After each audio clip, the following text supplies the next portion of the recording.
Hey everyone, my name is Wedge. We're going to do something a little different today and talk about whether or not you should buy Modern Masters 2015 from a purely financial standpoint.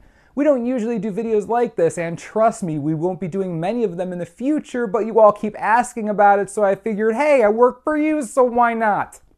In this video, we're going to talk about the value of what's in Modern Masters 2015 and what your chances are of actually getting value out of what you open. Most of this research can be done by anyone who wants to take the time to do it, by the way. The numbers are all there, and there are plenty of people willing to help you figure this stuff out on Twitter, Reddit, wherever.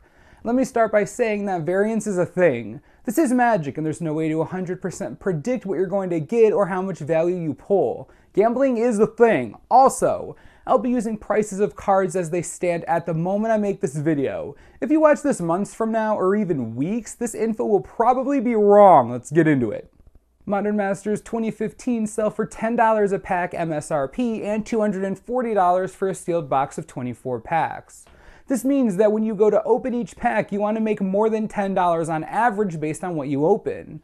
To this end, let's take a look at what you can open. We'll start at the top of the rarity chart and work our way down.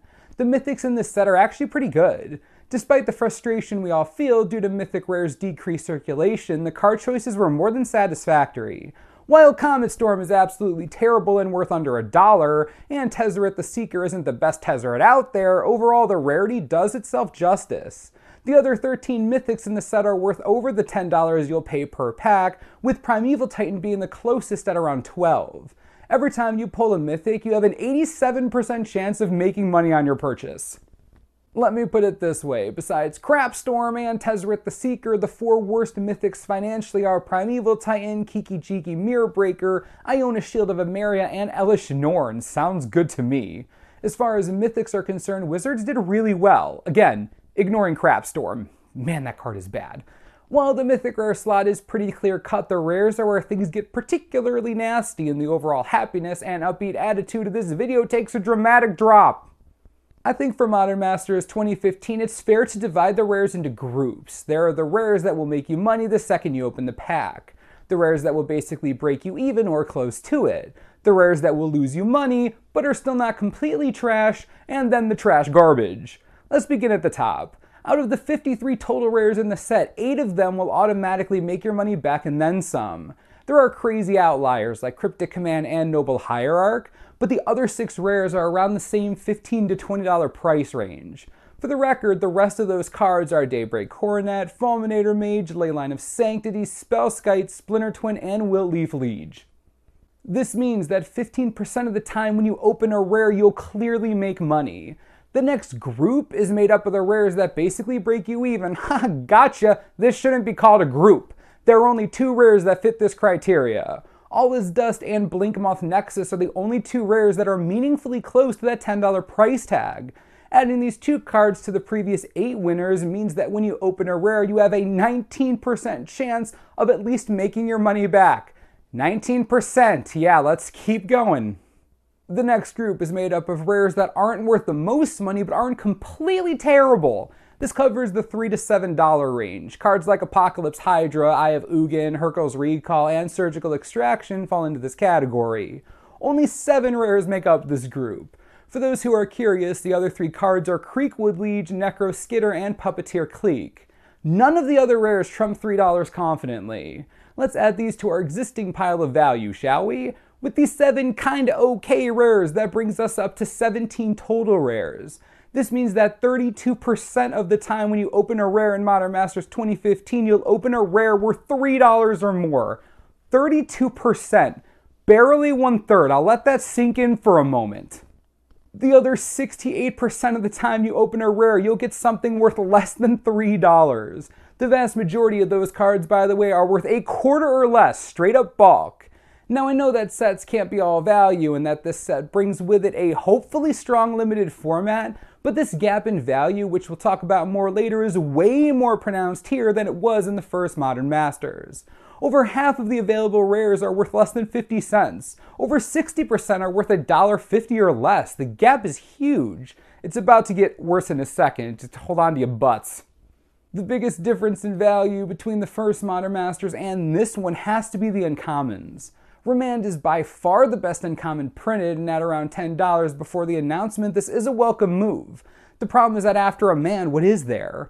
I mean, Lightning Bolt and Electrolyze are both pretty cool, but aren't exactly the most expensive uncommons out there. Unlike last time, this set is missing Path to Exile, Spell Snare, Lightning Helix, Kitchen Finks. Some of these are staples in the Modern format, and they are nowhere to be seen. One of the biggest draws of the last Modern Masters was the quality uncommons. They're just not around anymore. The days of getting an uncommon worth more than your rare and having that make your pack worth it is completely gone.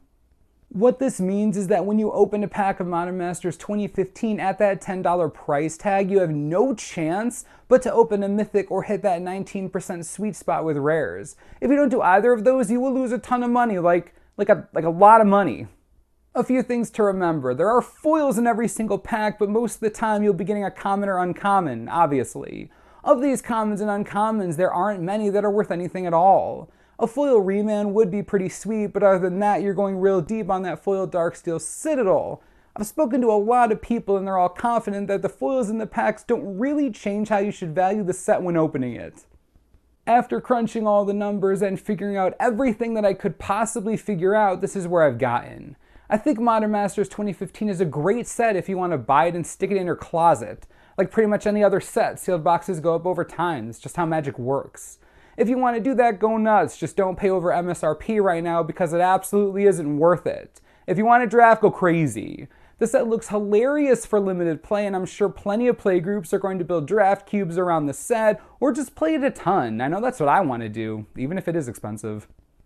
What I do not suggest doing, buying boxes to open the packs just to have the cards. Do not do that. You will almost assuredly lose money. When you have to depend on your Mythic rares to make money for you, you know there's something wrong. While the Mythics are great, remember that 19%.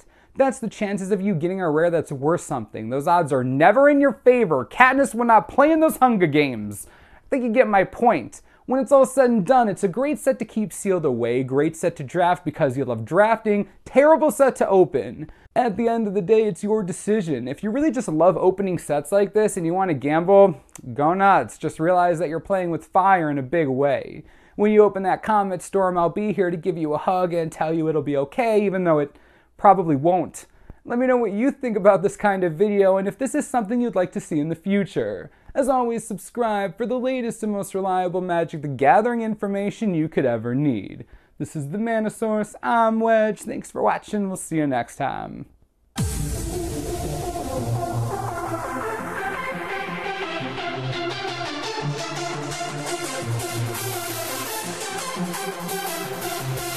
Wow.